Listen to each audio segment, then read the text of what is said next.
Hi, this is Rama from Creations Landscape Design, or Friendly Landscapes.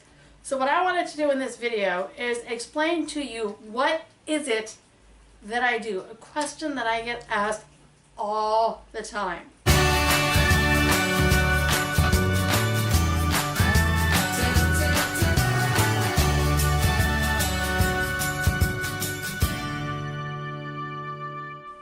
I want to talk a little bit about my process. So I meet for an hour, complimentary usually, with the client. I predominantly do work in Orange County, but I won't take work outside of Orange County if the situation's right.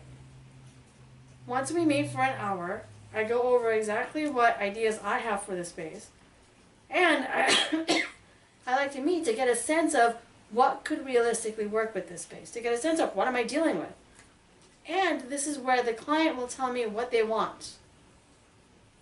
Then I create a contract which I typically email to the client. Now you're wondering, oh my God, a contract? Well, here's the thing. There are two benefits to a landscape design contract. The first benefit is that the price on the contract is exactly what you're going to pay and not a cent more. And of course the second benefit of the contract, which is a benefit for me, is that it ensures me that you are genuinely interested in working with my services. Now this contract is super detailed, explains all of my processes and how I work. I don't beat around the bush. Then once I have a signed contract, and I usually collect a 20% deposit, then I like to come out and measure the site. But there's some cases where the homeowner already has a site plan and I don't need to come out and measure.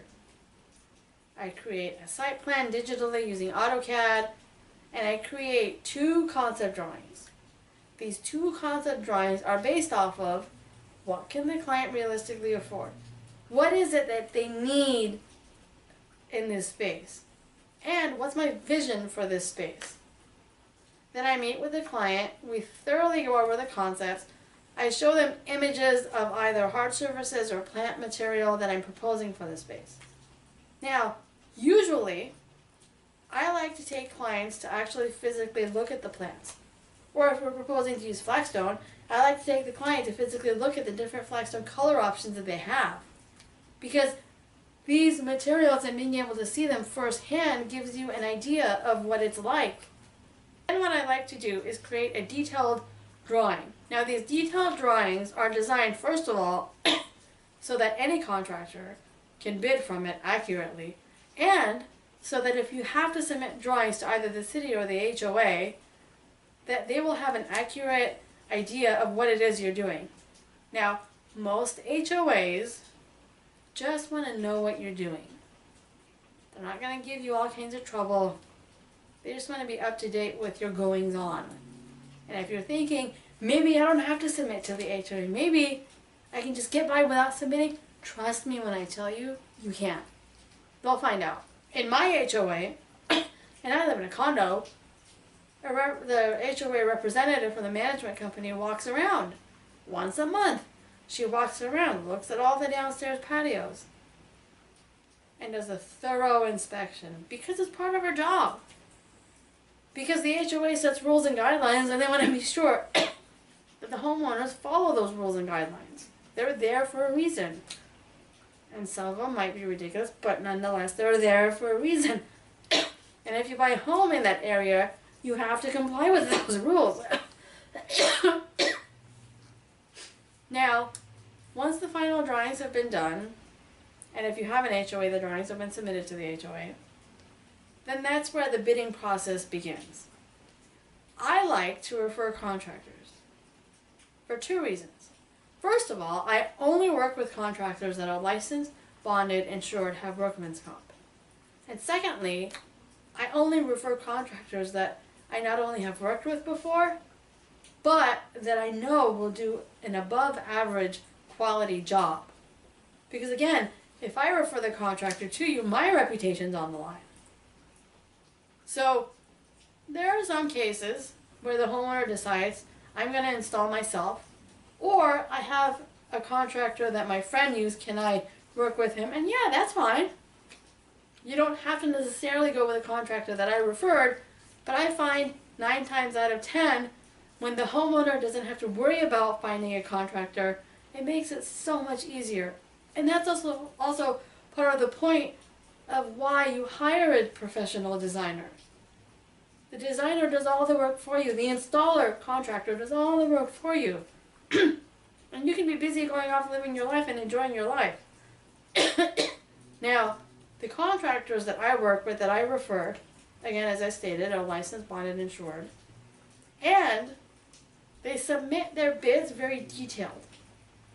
So they will tell you for planting, materials and labor, it's X number of dollars. And more importantly, and this is why I like using this specific set of contractors that I work with, is that they do one project at a time. So if they're at your house working on your project, installing my design, they're there and they only leave to go to some other job once that project is done. So when we get the contractors to bid the job, typically I recommend between 2 to 3 contractors. Now, I don't just hand the final design to a client and be like, okay, here you go, here's a list of contractors. Nope, I don't like to play that way. I like to physically meet with each of the contractors and the homeowner at the same time. I thoroughly go over the design with the contractor to make sure that the intent is understood. Thoroughly go over it, because what if they have a question the homeowner can't answer? And while the project is being installed, I like to come out regularly and be there on the job site to make sure that everything is flowing smoothly.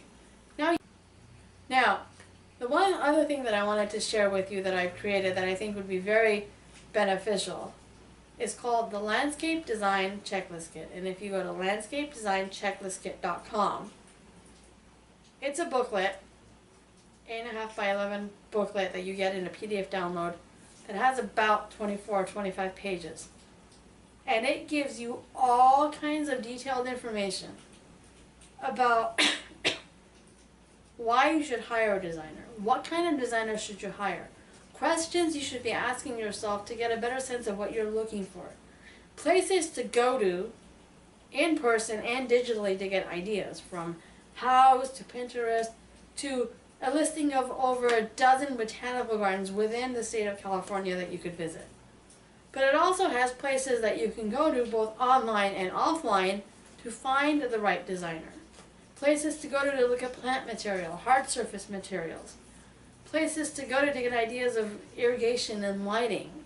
And it also gives you information about rebates and specifics in breaking down the design process. From concept drawings, what should you be looking for in the concept drawings? What should they look like?